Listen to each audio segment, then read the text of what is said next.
Assalamualaikum warahmatullahi wabarakatuh. Kepada yang terhormat Dr. Insinyur Indung Siti Fatimah MSI, Dr. Insinyur Bambang Sulistiantara MAGR, Solihin Nafar SPMSI, selaku dosen, dan juga Muhammad Farhan dan Bobi Kurniawan selaku asisten mata kuliah Rekayasa Tapak. Pada hari ini, pada video ini, kami akan memaparkan hasil bacaan buku Set Engineering for Landscape Architects, chapter 16 dan 17. Sebelum kita ke materi, izinkan saya memperkenalkan anggota saya, yaitu ada Fatul, Gisha, Bunga, Nabila, dan juga Amirul. Saat pertama akan dijelaskan oleh teman saya Fatul, dengan dipersilakan. Baik, yang pertama ada jenis kurva horizontal. Jadi kurva melingkar sesuai dengan namanya adalah busur melingkar dengan jari-jari yang konstan. Kurva ini mudah dihitung dan ditata serta dapat digunakan dengan 4 konfigurasi dasar, yaitu yang pertama ada kurva sederhana, yaitu kurva dengan jari-jari tunggal. Yang kedua ada kurva senyawa, yaitu kurva yang terdiri atas 2 atau lebih jari-jari pada arah yang sama. Yang ketiga ada kurva terbalik, yaitu kurva yang terdiri dari 2 kurva dengan arah yang berbeda. Yang keempat ada kurva patah punggung, yaitu kurva yang terdiri dari 2 kurva pada arah yang dihubungkan oleh garis singgung. Selanjutnya, ada elemen kurva melingkar. Yang pertama, yaitu ada titik kelengkungan atau PC. Titik ini merupakan awal dari kurva. Yang kedua, ada titik singgung atau PT. Ini merupakan menandai akhir dari kurva. Yang ketiga ada titik persimpangan atau PI, yaitu titik di mana kedua garis singgung berpotongan. Yang keempat ada sudut yang disertakan atau I, yaitu sudut pusat dari kurva. Lalu ada jarak tangen atau T, yaitu jarak dari PI ke PC atau PT. Yang selanjutnya ada radius atau R, yaitu jari-jari kurva. Lalu ada panjang kurva atau L, yaitu panjang busur dari PC ke PT. Lalu ada akor atau C, yaitu jarak dari PC ke PT yang diukur sepanjang garis lurus. Lalu ada pusat kurva atau O, yaitu titik yang menjadi sudut yang disertakan atau berbalik. Selanjutnya, yaitu ada rumus kurva melingkar. Selanjutnya, derajat kurva. Ada 2 definisi untuk derajat kurva. Yang pertama ada definisi akor, yang mendefinisikannya sebagai sudut yang mengapit akor sepanjang 100 kaki. Yang kedua ada definisi busur yang mendefinisikannya sebagai sudut yang mengapit busur sepanjang 100 kaki. Proporsi untuk menentukan panjang kurva yaitu 100 per D sama dengan 2 PR per 360 derajat. Dengan D yaitu sudut subtended atau derajat kurva dan R jari-jari kurva. Selanjutnya, ada penjajaran horizontal jalan, yaitu mengatur bagaimana jalan berbelok kanan atau kiri di atas penumpukan tanah. Nah, tujuannya itu adalah memastikan kendaraan dapat bermanuver dengan aman dan nyaman.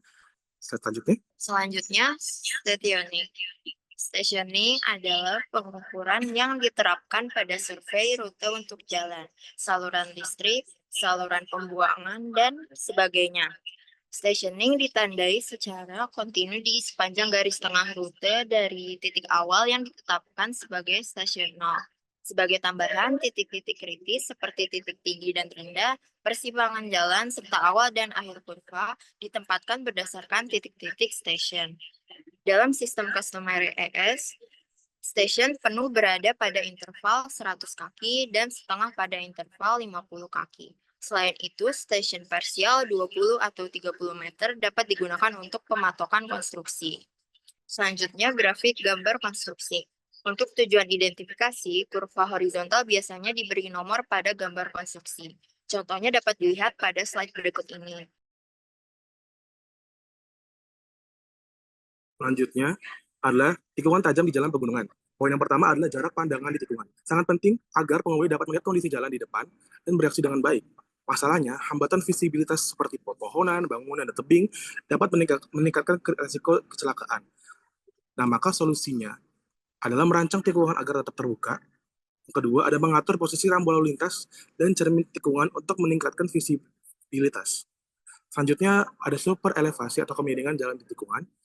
Apa itu? Kemiringan jalan ke arah dalam tikungan untuk mengimbangi gaya sentrifugal.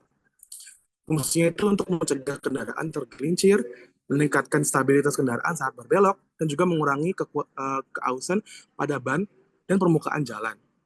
Penerapannya seperti tidak diterapkan secara mendadak dan ditingkatkan secara bertahap melalui jarak run-off, sehingga perubahan kemiringan terasa lebih alami bagi pengemudi. Selanjutnya, prosedur penjajaran horizontal. Langkah pertama itu menetapkan garis-garis keinginan pada rencana tapak berdasarkan analisis kondisi alam dan budaya serta kriteria yang akan digunakan untuk desain jalan. Lalu langkah kedua, ubah garis yang diinginkan menjadi penjajaran awal untuk garis tengah jalan dengan membuat garis singgung dan kurva horizontal. Lalu langkah ketiga, setelah garis tengah dibuat, data kurva horizontal dapat dihitung menggunakan dua nilai persamaan kurva melingkar yang telah ditentukan atau diukur.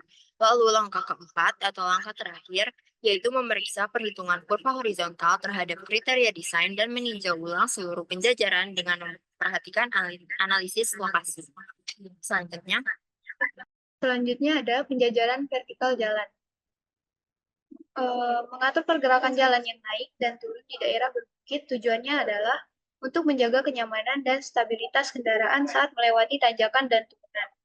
Berikut dijelaskan beberapa tipe kurva vertikal. Selanjutnya, rumus kurva vertikal. Untuk kurva tangan yang sama, jarak horizontal dari awal kurva atau BVC ke titik perpotongan vertikal atau PVI sama dengan jarak horizontal dari PVI ke akhir kurva atau EVC. Untuk kurva tangan yang tidak sama juga disebut kurva asimetris. Jarak horizontal dari BVC ke PVI tidak sama dengan jarak horizontal dari PVI ke EVC. Next. Selanjutnya ada kurva singgung yang sama. Berikut adalah contoh untuk mencari nilai pada kurva tersebut.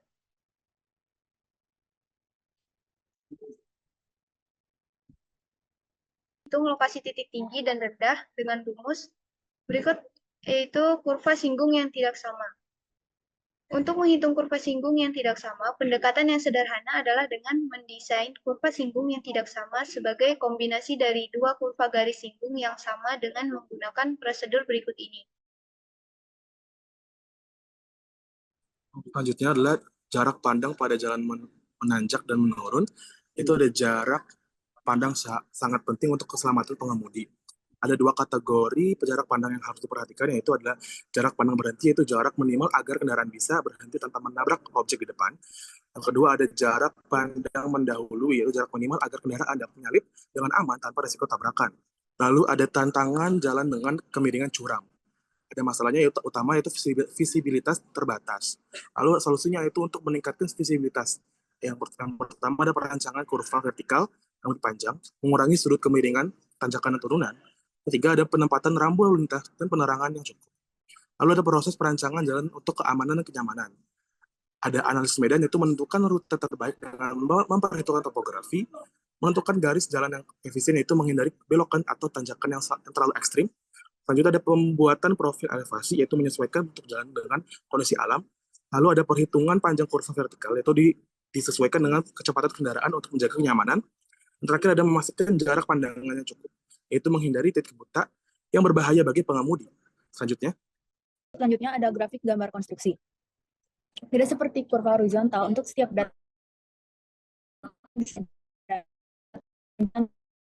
kurva vertikal jika dalam dari data pernah terdapat itu 1. Nomor kurva vertikal untuk identifikasi, 2.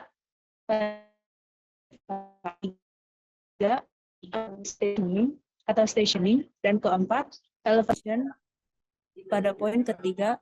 Selanjutnya ada contoh ada jarak vertikal. Terdapat dua jenis jarak pandang. Yang pertama jarak pandang berhenti aman, yaitu jarak yang diperlukan untuk bereaksi, mengerem dan menghentikan kendaraan pada kecepatan tertentu. Dan yang kedua jarak pandang menyalip aman. Keduanya menjadi perhatian pada kurva puncak karena profil cembung memperpendek garis pandang.